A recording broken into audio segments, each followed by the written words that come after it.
another shot at Utes when number 13 USC hosts Utah. Los Angeles, AP, before Sam Darnold led Southern California on a 13-game winning streak that made him a Rose Bowl champion and a top NFL prospect, the quarterback made his first career start against Utah last season. And he lost.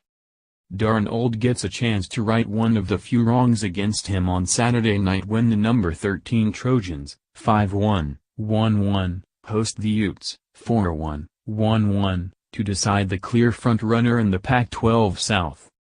He is a phenomenal quarterback and a great athlete, Utah coach Kyle Whittingham said of Darnold.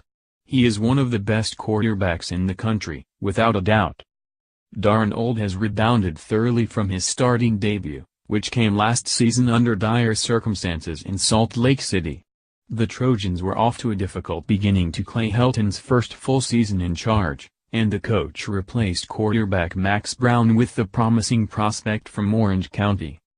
That was his first game last year, and now he's a quarterback that's 14-2 and the reason we're so successful, Helton said. Darnold went 18 of 26 for 253 yards, and he nearly even got the win.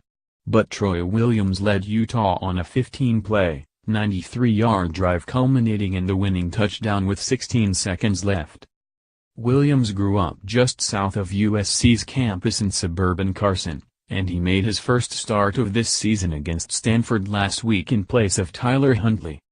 With Huntley still returning from injury, Whittingham has refused to say who will start at the Coliseum this week, even leaving open the possibility of third-stringer Cooper Bateman, but Williams is preparing with the expectation of getting a chance to shine in front of his hometown fans.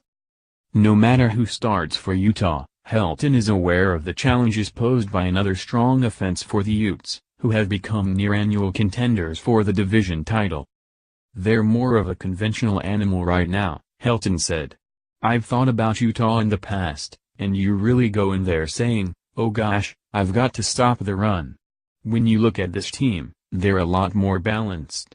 They've got a great receiver out there in Darren Carrington, and they've got two kids that they believe in spinning the ball in Huntley and Troy. They're not one-dimensional now. They can run it or throw it anytime they want to. Here are more things to watch when Utah attempts to beat USC in Los Angeles for the first time since 1916, before the Coliseum opened. Darnold's time. Darnold hasn't blown away the Pac-12 during his much-hyped second season as the starter, but Helton has stayed firmly behind a clearly talented passer making a few too many mistakes. He has passed for 1,705 yards with 12 touchdowns, but 9 interceptions and a handful of key fumbles have held back the Trojans from dominating certain games. Helton remains confident in Darnold.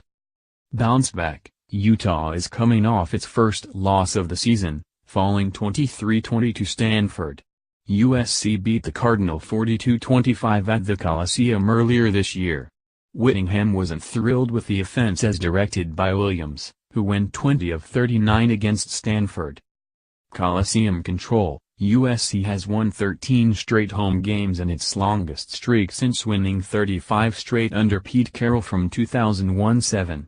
Utah's robust alumni base in the Los Angeles area turned out for the Utes' 52-45 win at UCLA last year, but hasn't had anything to cheer in downtown LA since Utah joined the Pac-12. Bright lights. The schools are playing a primetime game in front of a national audience on ABC. USC doesn't need much more exposure, but the spotlight could help the Utes as they continue building a power. It can be a big positive, particularly when you play well, Whittingham said. If you have a big showing, win the game or play very well, it can have a big impact. Poll implications. Utah would return to the rankings emphatically with a victory, while USC might get the juice to get back in the top 10 during a season in which its only loss came on a short week on the road against unbeaten Washington State.